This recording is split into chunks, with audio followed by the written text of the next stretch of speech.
Hello and welcome to LSO St.Luke's. My name is Rachel Leach and today I'm joined by Catherine Edwards on the piano, Rhys Watkins on violin and Dan Gardner on the cello. Can we give them a nice warm welcome?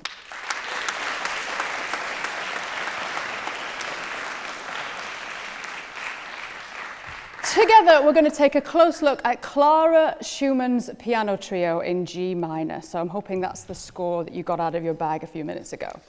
So Clara Schumann was born in Leipzig in 1819. Her mother was a famous singer and her father was a famous piano teacher, but unfortunately for young little Clara, they separated when she was just 5 years old. And then she was brought up by her rather domineering and overbearing dad. He planned out every single aspect of her life, but he must have been doing something right because by the age of 11, she was becoming famous as a pianist. Now, during her lifetime, Clara Schumann was known for two things. She was unbelievably famous as a piano player. She was famous all across Europe, and her concerts were innovative and different, and she really was one of the greatest piano players of her day. And secondly, and this is a bit anti-feminist, she was famous for being married to Robert Schumann, who was a famous composer in his own right. It was only long after her death that the world discovered that she was a pretty good composer as well. Now, Clara met Robert when she was just 9 years old and he was 18.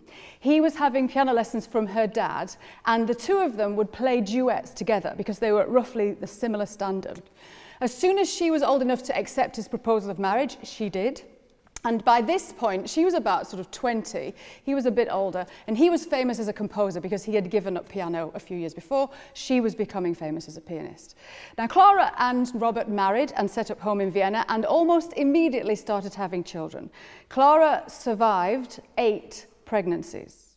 So understandably, her musical output decreased quite a lot. And Robert said at this time that he was disturbed to think how many profound musical ideas were lost because Clara just didn't have the time to write them down and to work them out. Now, 10 years into their marriage, things changed dramatically when Robert started to exhibit some shocking behaviour traits. And in 1854, he was locked away into a mental institution where he died just a few months later. So suddenly, Clara found herself having to earn enough money for her children and to bring them up all on her own. She was helped out by a really charismatic and handsome young composer called Brahms, and they had a lifelong friendship, probably a platonic, innocent friendship, but still they're very important in each other's lives, these two. But Clara's life was then taken up with touring and playing the piano. She died after suffering a stroke in 1896, and her great friend Brahms, who didn't look like that at the end of his life, looked very different, but was unbelievably famous at this point. He died just a few months later, heartbroken. Clara said that nothing surpasses the joy of creation, but also, and this is really interesting, she said a woman must not desire to compose. It seems that the conflicting ideas of bringing up children and having a professional career playing piano and writing music just didn't fit together for her. All of her great works were written before the age of 36. Clara's Piano Trio in G minor is now regarded as an absolute masterpiece. It was written in 1846 when she was pregnant with her 4th child. It was a bit of a bad pregnancy and she was bedbound, so there was nothing else for her to do. She couldn't move around, but what she could do is she could compose, luckily for us. A piano trio is a work for these instruments, piano, violin, and cello. It's often in 4 movements, and it often has the same overall shape as a symphony. So it's often fast, and then lyrical, and then something a bit witty, and then a flashy fast ending. Now, piano trios were hugely popular around the middle of the 1800s because every household had a piano, and most people could play them. And it was really popular for people to have a party called a salon, where they would invite around famous musicians to play the latest pieces and show off how wealthy they were. So when Clara was writing this, she had in mind that maybe amateurs would play it at these parties, and they would be playing alongside works by Mozart, Beethoven, and Schubert. But at this time, Clara also needed to make money from her concerts. So she formed a very successful piano trio of her own with a really famous violinist and a really famous cellist. And so she had in mind that she would be playing this herself too. And for that reason, the piano part is probably the most interesting of the 3 parts and certainly offers some challenges. So we've got the instruments playing roughly equal roles. It's contrapuntal most of the time, and it allows everybody to show off a bit. And it says in one of your syllabuses that it's not too difficult to play, but the players here, who are fantastic players, tell me that that's not true. It's really rather difficult to play. But it can be tackled by non-professional players. Today we're going to focus just on the first movement, which is in sonata form. Pencils at the ready, everybody. Sonata form is a shape in music with 3 sections. There's the exposition section, where the composer exposes all of their ideas. Then there's the development, where the ideas are developed. And then the recapitulation, where the ideas come back at the end. We're going to start by exploring the exposition section. Now, this traditionally has 2 themes within it, and they are called the first and second subject themes. A subject just means an idea. So we have 2 ideas, first and second ideas.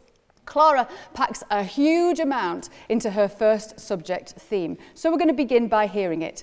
This is the first 8 bars of the piece.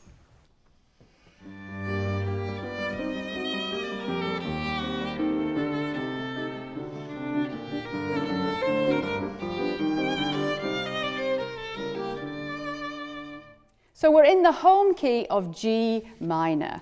The tune there was given to the violin, which has most of the melodic ideas throughout the piece, and that tune breaks down to 2 parts. Bars 1 to 4 are like an opening question. So let's just hear them again.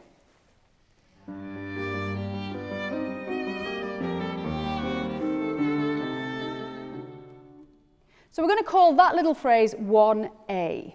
It starts in the home key very definitely with a downward, upward, open, perfect fifth. And that little idea, which is like a hook, it sort of swoops down and back up again, becomes very important later on. The first phrase that we just heard ends on the dominant, so we're sort of left up in the air with an imperfect cadence, and that means we need a phrase to bring us back down and answer. So here's the next few bars, which is the answer.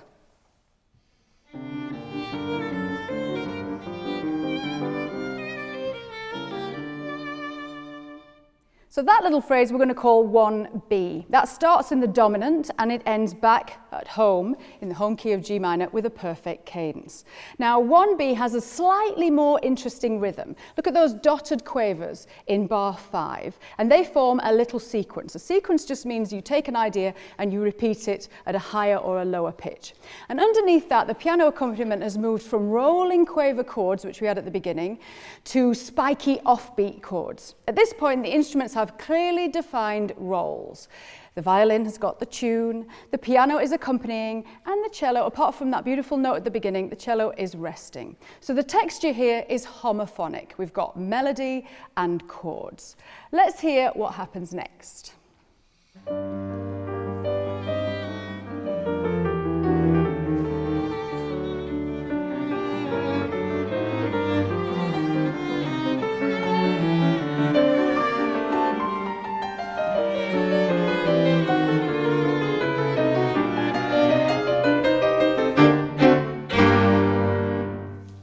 So the opening material was repeated, but now the instrumental roles have started to switch around. The right-hand piano had the tune, and the left hand sticks with those accompanying quavers. The violin had a new counter melody, the first of many counter melodies, and the cello entered and provided the bass line. Things have become so interesting that we've moved already beyond homophony. So homophony means a melody and chords, and the next kind of level is polyphony. And polyphony is when you've got lots of melody lines all intertwining. Well, we're not quite at polyphony next.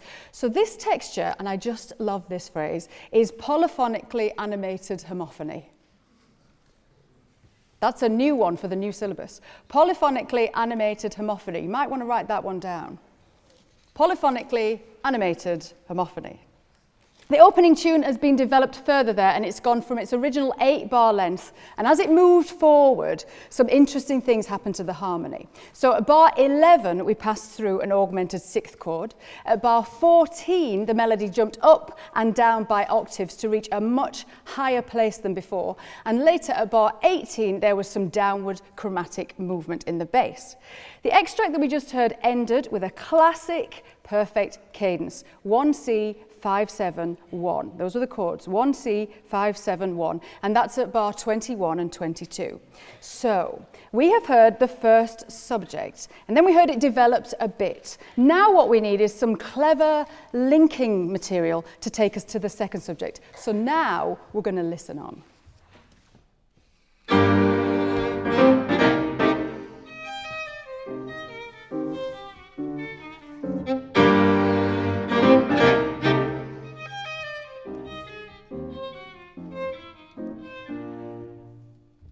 So this is the start of a transition towards the second subject, and we've got two new linking ideas. Firstly, we have a spiky, dotted, homorhythmic phrase. Now, homorhythmic means that everybody's playing the same rhythm at the same time. We're going to call that 1C. Let's just hear it in isolation.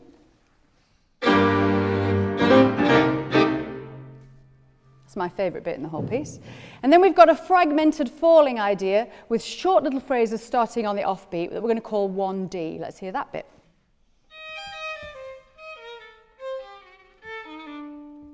Now, when we've heard both of these ideas twice, we've reached our next key destination, which is B flat, and that is the relative major key of the home key, which was G minor. Now, at this stage, we're properly into a transition section, which includes imitation between parts, particularly the violin and the piano, with the cello at this point playing at its highest range so far. So let's listen to the rest of that transition.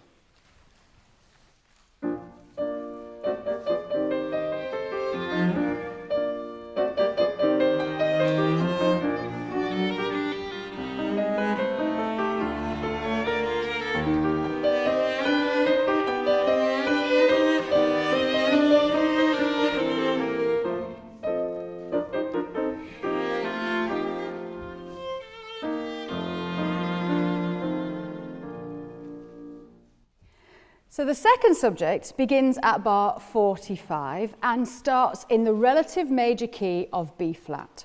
That's where we got to. So to prepare us for this, we have just heard a pedal on F, which is chord 5 of B flat, and then we had a perfect cadence, 1C, 5, 1 in B flat. So we really can't miss this change, this move, this important key shift. So moving on to the second subject, we again have two themes which are presented back to back. The first of these is made up of block chords from the piano, and these chords are syncopated, so that means that they avoid the first beat of the bar. Let's hear them.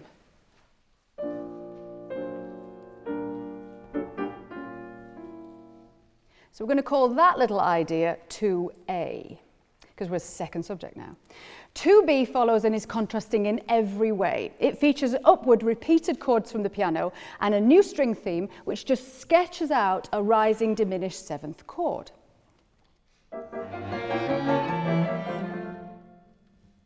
So those two ideas, the two that we just heard, the piano chords with the offbeat and that rising idea from the strings, they are then repeated and form a sequence.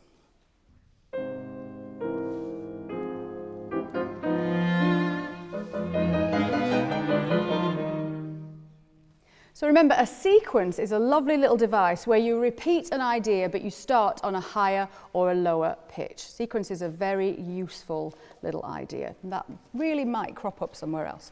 So we've just had the same two ideas, 2A and 2B, up a tone. Schumann then uses these two second subject ideas to move around through keys. And during this section, the violin and the cello move from imitating each other, which they do at 53 to 55, to playing in unison octaves. And they do that at 61 to 68. At bar 73, the roles are reversed again. The piano plays a stream of quavers and creates little sequences. At this point, Catherine's hands are playing in parallel, and they're either an octave or a sixth apart. And meanwhile, the cello holds a long F pedal. That's chord 5 of the relative major key, which is where we are. And above this, the violin has double stopped chords, which start to move through a cycle of fifths. So let's hear that bit.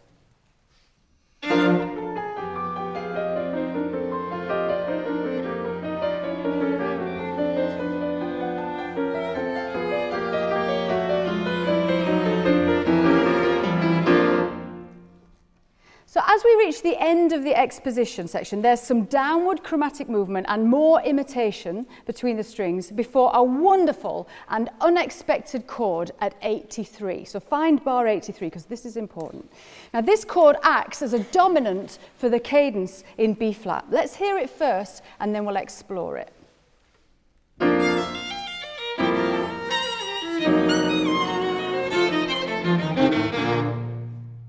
So that lovely chord at 83, which is where that downward thing started on the violin, that is a dominant minor ninth in B flat. So let's unpick that. If we're in B flat and we want a dominant chord, it has to be an F chord.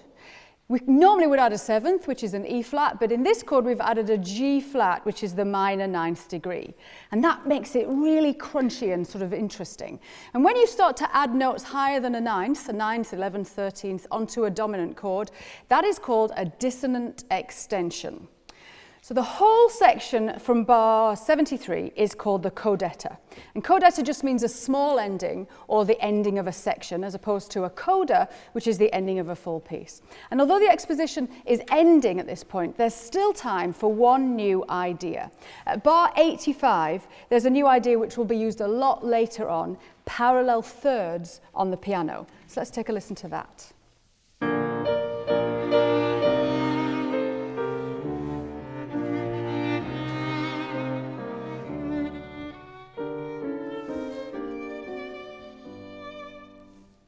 So after the exposition, we have the development section, which runs from bar 92 to 164. Now, at this point, I need to talk a little bit about bar numbers.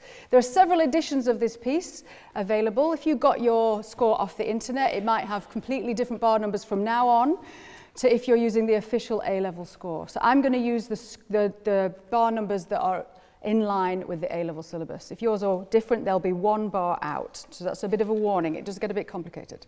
So during the development section, Clara Schumann develops all the ideas we've had so far and moves through various different keys. We begin in the parallel major key of G major with a new rising idea on the strings and a falling chromatic idea on the left hand of the piano. And then we quickly and smoothly pass through C minor and E flat. The texture thickens with some big chords and octaves in the bass at bar 99. And this takes us to an amazing extended passage of back and forth between the strings. So we're going to listen to this conversation between violin and cello. And I'm going to ask Catherine to rest so that we can hear what's going on in the strings without the beautiful piano accompaniment getting in the way.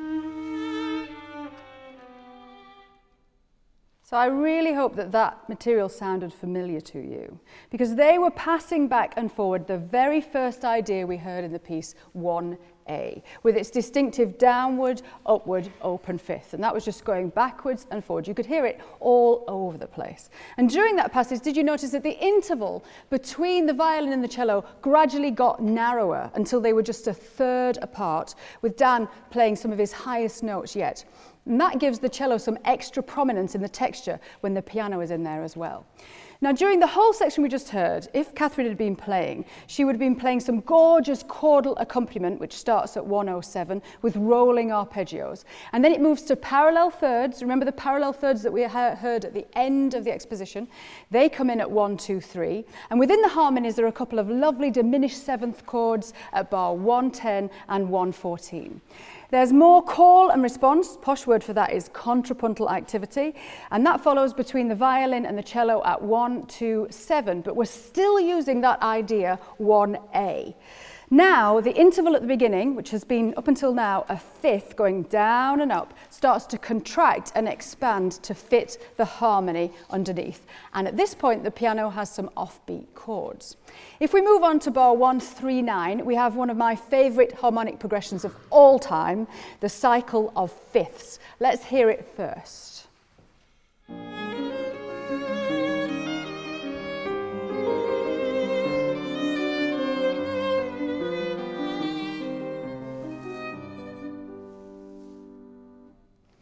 That's just gorgeous, isn't it? It makes me go, oh. So if you look at the piano part, it's on the screen, you'll see that it's made up of rolling arpeggios, which we've come to expect. They're all over the place. But the chords being sketched out are always a fifth apart. B flat, E flat, A flat. Then we do a little bit of a sidestep to D, and we do that so that we end up in the right place. Now, the reason it's called a cycle of fifths is it's because if you kept moving with a fifth distance in between, eventually you'd get back round to where you started. It would take 12 steps in all. It's a great chord scheme, the cycle of fifths, and it will crop up later on. So instead of following that properly, we actually take a side slip to G major, and the harmonic rate, that means the rate that the chords are changing, that starts to speed up, and it does that for a little bit more excitement for us. We've moved briefly to G major so that we can slip to D, which is the dominant of the home key, and back home for the recapitulation. But first, Clara Schumann creates a mini climax by using my favorite idea, 1A from the very beginning. She puts it in the left hand of the piano in octaves at bar 149. That's quite important. This then fades down to a double dominant pedal at bar 155. Now let's take a listen to this part, because it's a passage where the piano really does become the most important bit, and the strings are really just accompanying the piano. The piano is using a combination of those rolling arpeggios plus another little melodic idea that we first encountered at bar 93.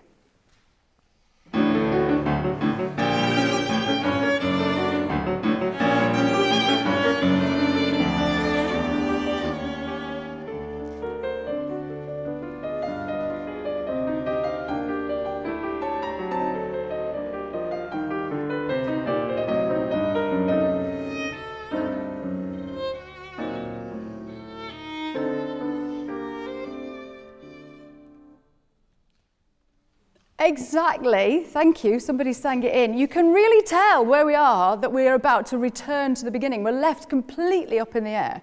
Composers like Mozart, who we're going to talk about later, would hate the fact that we've left it there. They want it to be finished and rounded. So we have finally reached our recapitulation. Now, traditionally, this is a repeat of the exposition section, the beginning, but with both ideas, the first and second subject, now in the home key. So bars 165 to 189 are exactly the same as bars 1 to 25. So that's the first subject in the home key.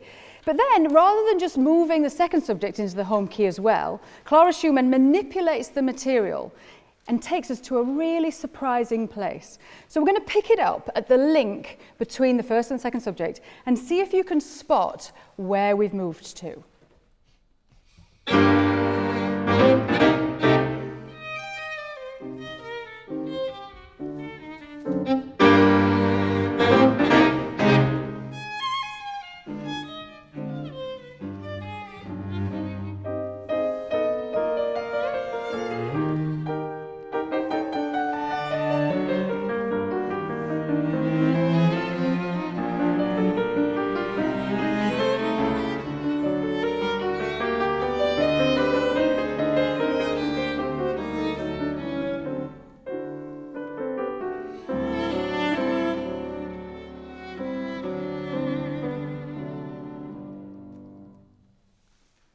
So it sounds, that last chord, instantly brighter and happier. And that's because we have moved to the parallel major key, the tonic major. And this is just a dash of absolute genius. She has chosen, Clara, to move, instead of into the home key again, which is G minor, into the brighter G major. Themes 2A and 2B, that's the second subject themes, are then repeated and form a sequence as they did before. And that lands us in the incredibly remote key of B major. Now this should all sound really weird and strange, but actually it doesn't. It sounds fantastic. At bar 236, we have a repeat of the codetta material from earlier, which again includes some chromatic harmony. And finally, we reach the home key and the coda proper at 250. Now the coda uses the parallel thirds idea from back at bar 85, and then we hear a final unison string statement of 1A, that tune from the very beginning, at bar 266. This develops further to become a cadential figure. That means it's used to create a cadence. And it's passed swiftly back and forth over some fabulous harmonies from the piano. So let's listen to this bit.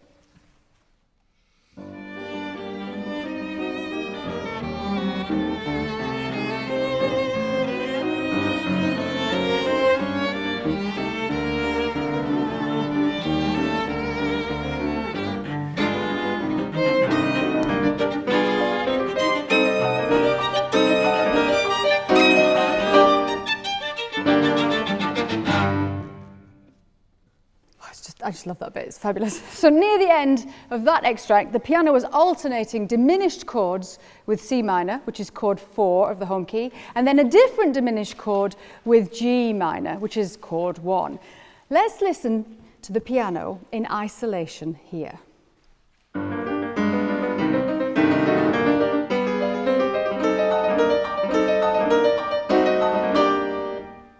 So you can hear those crunchy diminished chords and then a kind of relax when it comes to C minor or G minor.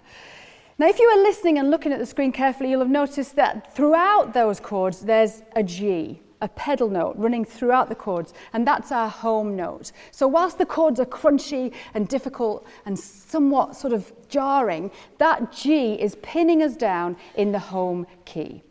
We've reached the home key at 2-8-4, but we're not quite finished. Schumann adds one final upward flourish from the piano, double-stopped string chords, including a tonic pedal on the cello, and then, please write this one down, a plagal cadence at the end, not perfect. Now, you know that something like 98% of all music ends with a perfect cadence. This one ends with a plagal cadence. I think that's interesting. I think you should write that down. So here's the very end.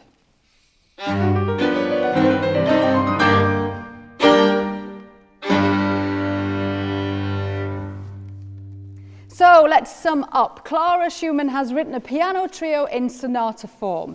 The three instruments, piano, violin and cello, are treated as equals, but the piano perhaps has the most interesting material, and this is natural given that Clara was an expert pianist herself.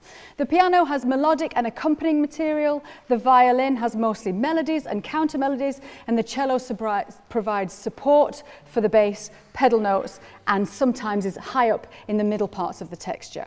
The piece is mostly homophonic in texture, but there are passages of polyphonically animated homophony. There's true polyphony in the development section when the strings imitate each other and the piano has a lot of lively stuff going on as well. And when ideas are passed around like that, the term for it is discursively, which means as if they're having a conversation. So ideas are passed around discursively. The exposition section is made up of a lyrical first subject theme with two balanced phrases and a contrasting second subject theme, which also features two distinct ideas. The lengthy development section begins at bar 92 and features imitation between parts and flowing modulations. It begins in the relative major key of B flat. The recapitulation begins at 1-6-5 with a double dominant pedal from the strings. And this features an exact repeat of the first subject and then a surprising modulation to the parallel major key, G major, for the second subject. That's very, very unusual, that bit. The coda is at 2:50 and develops the first subject idea even further, with the final cadence of the piece is plagal. What is it?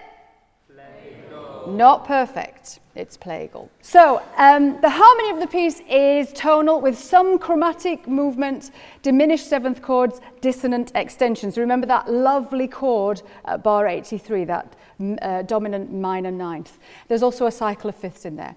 All the themes have distinct rhythmic characteristics. So the linking material has dotted rhythms. The second subject has a lot of syncopation. The sense of key, meter and pulse is always clear.